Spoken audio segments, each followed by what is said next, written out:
Maulan na hapon mga mi. Ayan po, maluluto-luto na po ang ating tilapia. Tilapia po dago. Baliktad na natin mga mi, no?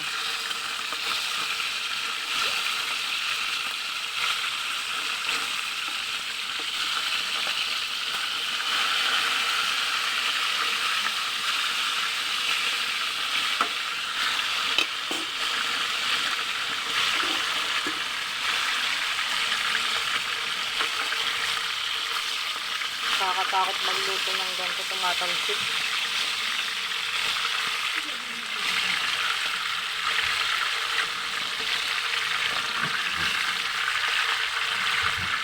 Yan, yun po ang ating hapunan. Tapos, takpan natin again and again. And then, buksan natin ulit ang apoy sa mahinang lang. So, itong tilapia po ang ating ulam at ano to, gatang langka. Ayan, gatang langka at saka itong tilapia at gatang langka. Tapos, meron pa po itong 2 pieces na piprituhin natin pagkatapos nito. Ayan, kain na po. Happy to serve. Happy to serve.